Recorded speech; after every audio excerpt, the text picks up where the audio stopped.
This is Business Therapy, where we are healing businesses from the inside out through communication and emotional intelligence.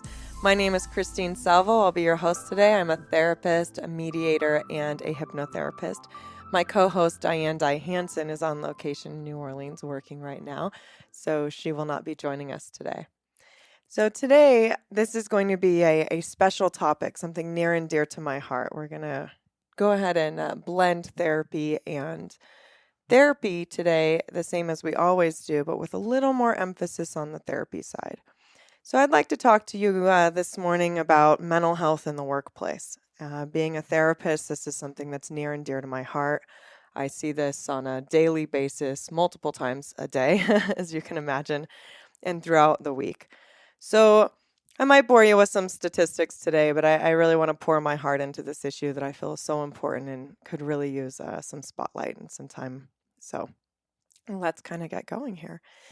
So I'd like to start first with letting you know, what is mental health in the workplace? So it's a little bit different than if we're at home, obviously. We're supposed to be productive at work. We're supposed to, have our roles and our titles and our job. And, I find this all the time. I hear it on a regular basis. Mental health starts to affect every area of people's lives. It's not an isolated event.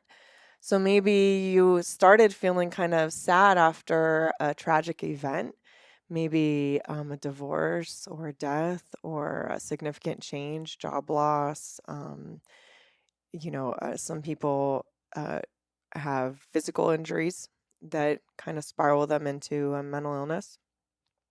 It's basically significant change that starts to impair your functioning of life. As you may or may not know, there's something called the DSM-5, and it's what we use as mental health therapists to diagnose any kind of mental health treatment or issue. And what's in there is before every significant diagnosis, it basically says within the 12 months, there has to be some kind of distress. So it's really important to understand what mental health is, how it's diagnosed, and what to do next, right? So if you've been diagnosed with depression 20 years ago, that doesn't necessarily mean you're depressed your entire life. So it's not a lifelong diagnosis. You actually need to be reevaluated and re-diagnosed every 12 months for most diagnoses. That's not across the board. That's not a blanket statement. But most diagnoses can actually go away. So if you were depressed 10 years ago and things got better and life got better and you had new coping skills and you completed some therapy and all of a sudden you just noticed you don't really feel depressed anymore, you're probably not depressed. So just because it's a diagnosis doesn't mean that it's going to follow you forever. One of my favorite ways of explaining that is if you have some kind of significant event like cancer, if you have a significant health diagnosis and you treat it and it's no longer detectable and you're in remission, do you still treat the cancer? And the answer is no. So mental health is similar, but because we can't see it, it's typically treated differently. So that's something to address first and foremost is the stigma around mental health. Because we can't see it, does it really exist? I know that this is something many people wrestle with within their own minds and their own bodies of, why am I feeling this way right now? Why should it be like this? Why can't I just get better? Why can't I just be happy? Why? And not only do people with mental illness end up tormenting themselves, but it turns into another layer of downward spiral. So not only am I already not feeling like myself, but now I'm also having this additional side effect of beating myself up for it and expecting. So when you're having these kinds of issues, and now you're going to work, right? So um, and just some really lovely stats for you guys. I'm taking this from the Center for Disease Control website. It seems like a pretty credible source. So it says mental health disorders are among the most burdensome health concerns in the United States. Nearly 1 in 5 U.S. adults aged 18 or older, so 18.3%, or 44.7 million people, reported any mental illness in 2016. In addition, 71% of adults reported at least one symptom of stress, such as headache or feeling overwhelmed or anxious. So I don't know about you, but those are pretty big statistics here. This has been studied extensively. There's a lot of work being done into this because it's really kind of a health crisis. If you have mental health issues, you're not getting treatment, or you feel like you don't have accessibility or ability to get treatment, it's not going to isolate itself for when it's convenient for you or your employers. So it says over here in 2014, $186 billion was spent on healthcare services to treat mental health disorders. 44.7 million, as we know, reported mental illness in 2016. And in 2015, 8.8% of adults aged 18 to 64 reported visiting a mental health provider in the past 12 months. So as you can see, if the number of people reporting mental illness is about a little under 20% and only 8.8 are receiving treatment, there's a big gap here. There's a lot of people that are struggling and suffering and not getting treatment. So, a lot of people with mental health disorders also have what we call comorbid, where it's two illnesses at once. So we talked about this. I talked about this a little bit earlier. So maybe you have a mental health diagnosis of depression, but you also have heart disease or diabetes or something, like cancer.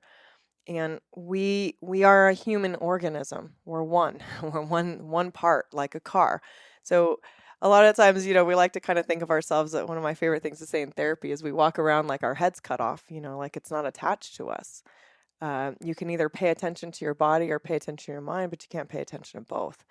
And that's a myth, obviously. The reality is we have to be paying attention to both, and both are just as serious as the other. So this is saying, basically 63% of Americans are part of the U.S. labor workforce. The workplace can be a key location for activities designed to improve well-being among adults. And I think that's a beautiful thing. It's a beautiful thing to say.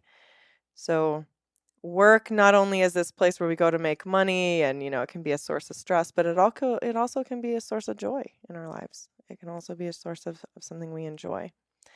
So according to the CDC, and I'm going to cite multiple different websites here so you can do your own research, but mental health issues affect businesses and their employees, and these are kind of the ways. So job performance and productivity.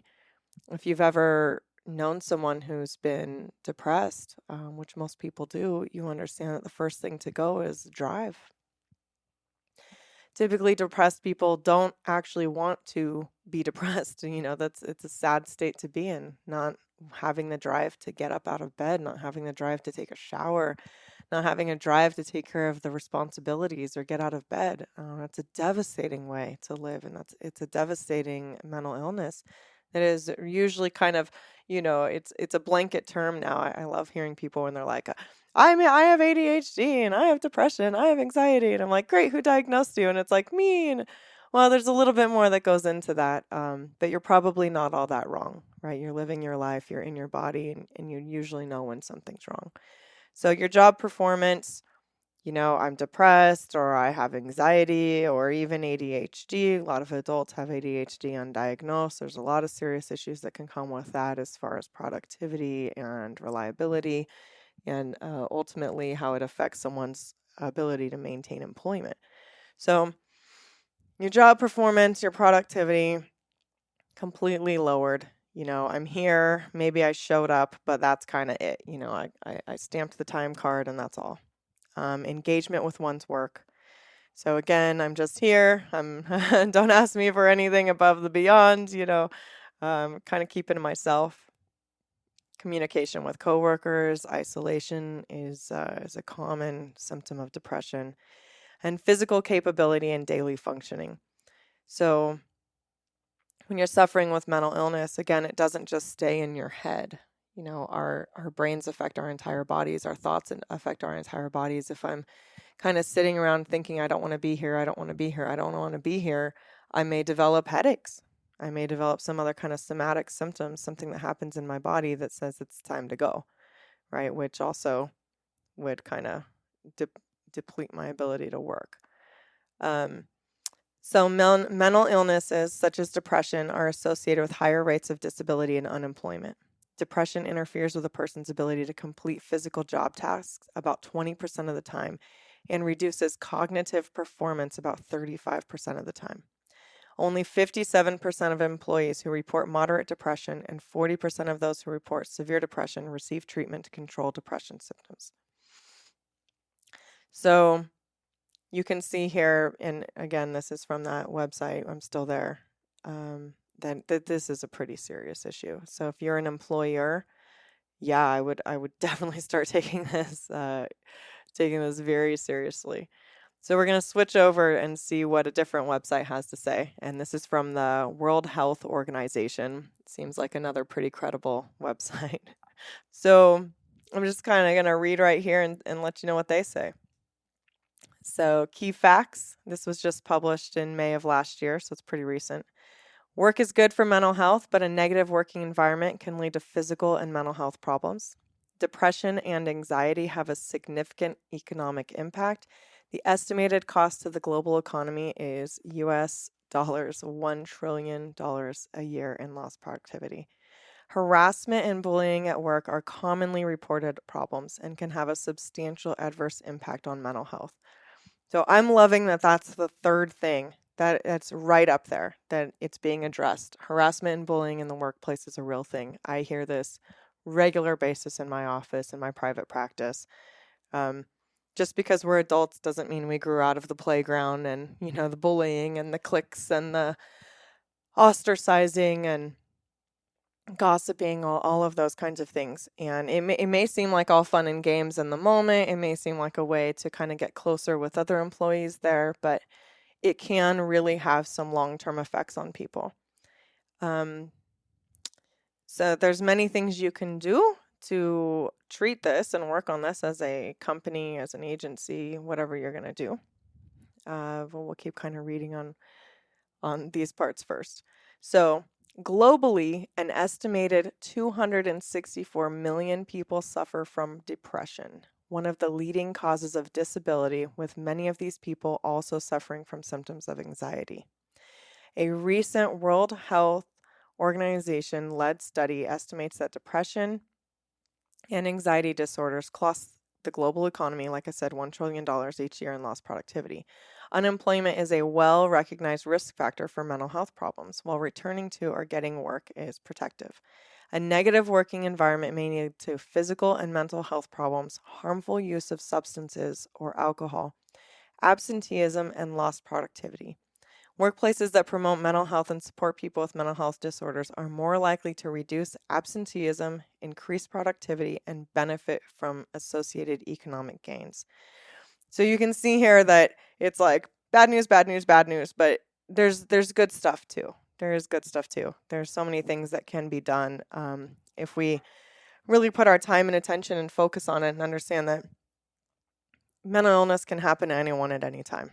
It's not necessarily genetic. It's not necessarily one thing or the other. It's and depending on the person, you can have late onset symptoms of anything or early onset symptoms of anything, and treatment is required. So if it were itchy or burny or scratchy or something, you'd go to the doctor immediately, right?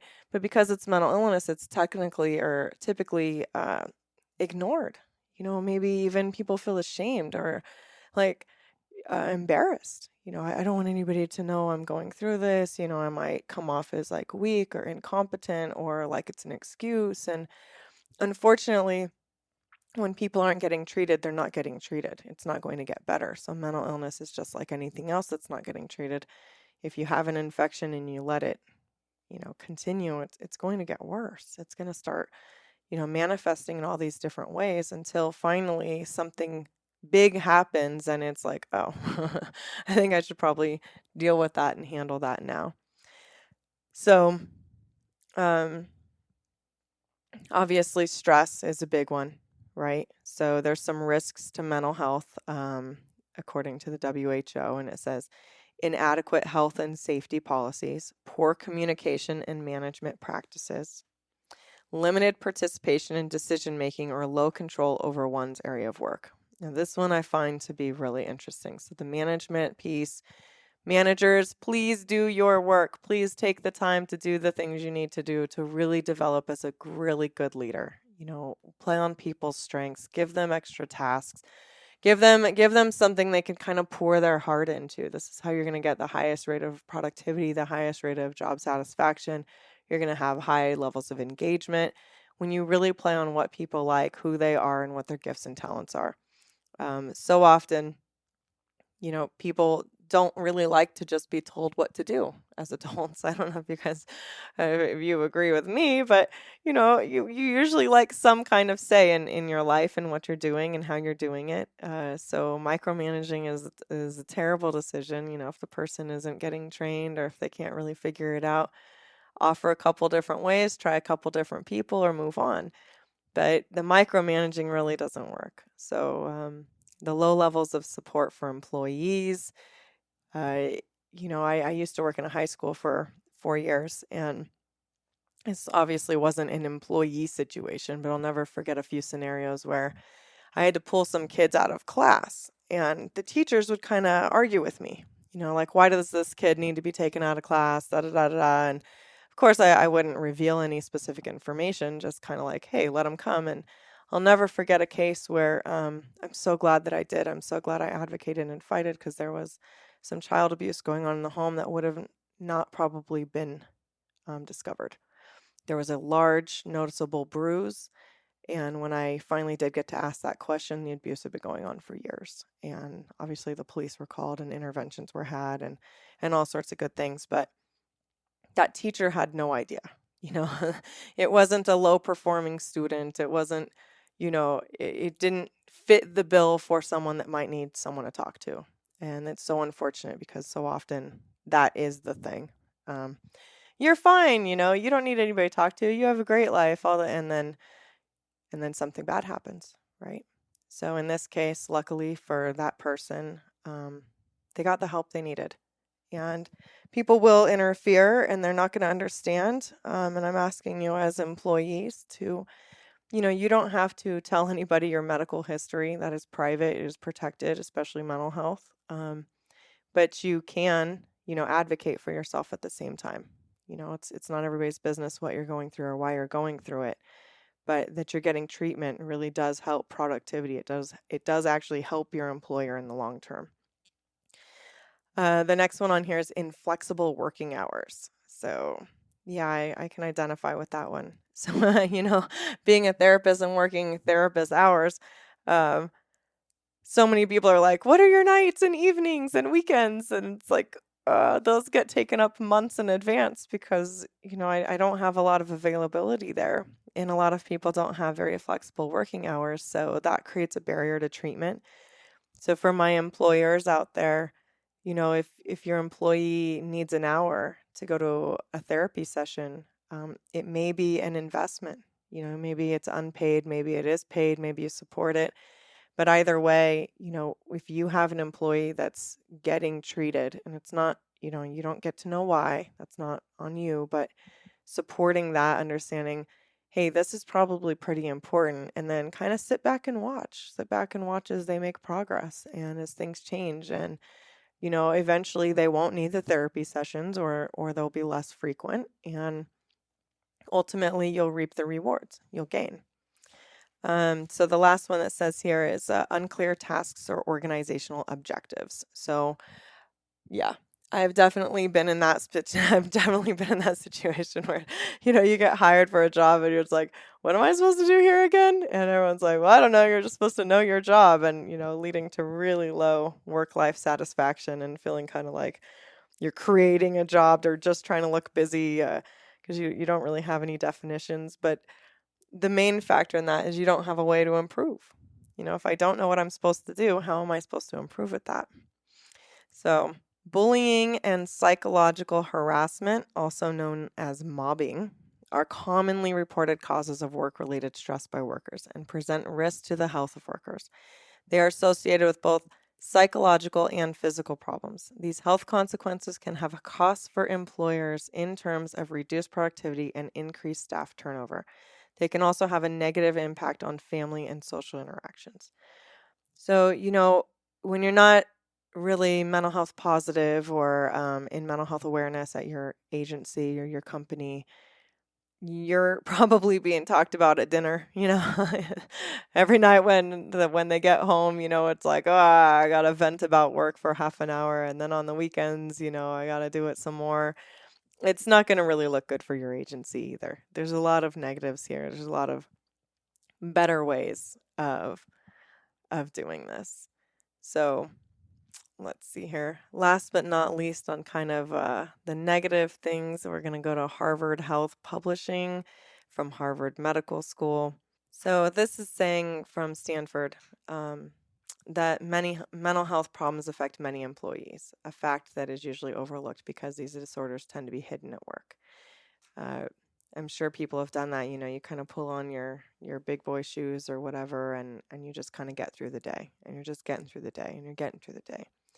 Also, people are worried about the stigma attached to having a psychiatric disorder, so much that employees may be reluctant to seek treatment, especially in the current economic climate, out of fear that having a mental illness might jeopardize their jobs. At the same time, managers may want to help, but they aren't sure how to do so. And clinicians may find themselves in unfamiliar territory, simultaneously trying to treat a patient while providing advice about dealing with the illness at work. As a result, mental health disorders often go unrecognized and untreated, not only damaging an individual's health and career, but also reducing productivity. Adequate treatment, on the other hand, can alleviate symptoms for employee and improve job performance. But accomplishing these aims requires a shift in attitudes about the nature of mental health disorders and recognition that such a worthwhile achievement takes effort and time. So we'll kind of go into the what to do now. So we understand this is a big issue. We understand it's such a big issue that it's studied by, the people that are supposed to keep us healthy, the CDC, the WHO, Stanford Med. So what do we do now, right? What do we do now? What's going to happen now? So Forbes, actually, we'll go ahead and switch over to Forbes now. It was not hard to find information on this, and I know personally what I deal with in my practice, but I wanted to kind of give you credible sources here. So workplaces that support mental health. How do we do that? So there's actually a lot of places that are doing this now. There was a study done, it looks like, by Peldon Rose, and they talked about 72% of employees want employers to champion mental health and well-being. Nearly 3/4 of workers say they want their employees to champion mental health and well-being in the workplace. This is rated as more important than equality at 48%, sustainability at 38%, and diversity at 31%. This is the case for all generations who prioritize mental health and well-being above all other causes. So this is saying, the Generation Z, there's 76% of them, millennials, 73, blah, blah, blah. So everybody wants this. Everybody wants this. So one of the best ways to create a culture that supports mental health is to ensure people experience their jobs in a meaningful and purposeful way. This can be achieved by giving employees autonomy and resources. If your team experiences support and independence, that you trust them to do what they ought to do, they will generally be happier at work, which will reduce the risk of mental health problems. So I have a couple resources to share with you as employers and as individuals. So there's a website called helpyourselfhelpothers.org. It does a quick little screening on mental health and a screening on substance abuse if you're struggling with that. And it's not diagnostic. It's not meant to give you a diagnosis, but it absolutely says like, hey, you're out of the range of normal based on your answers. Probably time to see a therapist. There's another one that I love. I have people do this all of the time. It's brainhealthassessment.com. It's free. You're going to enter your name. You're going to enter your email. This is on Dr. Daniel Amen's website. He's very, very famous psychiatrist and brain. This guy knows everything about the brain. So he's done over 20,000 scans in his career. He's been able to pinpoint things, and he actually has a lot of holistic treatments that he offers, such as supplements and different things like that. But it will give you a really good idea of how your brain is actually functioning. A lot of us don't know that it could be better. We just don't know, right? Like, this is how I've always felt. Well, hey, if you're operating pretty low, that can get better. Your life can get better. You can feel better. Um, so there's this new kind of wave as well as on different ways to kind of seek therapy. So in person, in office is still the best choice. You're not going to have the same kind of interactions that you will one-on-one in a person that can see your face and your body language, and you can feel pretty safe in there. You're isolated from the world, and you get that undivided attention. But there's a lot of things changing in the mental health field that are wonderful. So there's some ways where if you can't wait for a therapist appointment or it's just not going to fit into your life, there's a couple websites. BetterHelp.com. You are hooked up with a licensed therapist in your area, and you can text, you can video chat. There's different ways to communicate. Talkspace.com is another one. Onlinetherapy.com. These aren't a replacement, and I suggest you do your own research, but they're a great, great resource. I wanted to share a couple other things, and then we're going to end for today. So the National Suicide Hotline, if anybody is listening to this and thinking like, hey, I might need some help, or I'm in deeper crisis than I've let on, the number is 1-800-273-8255 or 1-800-273-TALK. There's also a national crisis text line. You can text HOME to the number 741-741 to talk to a crisis counselor, or you can text CONNECT, CONNECT, to 741-741 for suicide prevention. So I hope that was interesting for you today. I hope you can see my passion about mental health in the workplace and mental health in general, and just getting healthier businesses, healthier people, healthier quality of life, reaching out, using your resources, and understanding you don't have to do this alone. So that was my show today. This is Christine Salvo with you, therapist, mediator, and hypnotherapist with Business Therapy. Have a lovely day today. Enjoy your day. Thanks so much for listening. Bye-bye.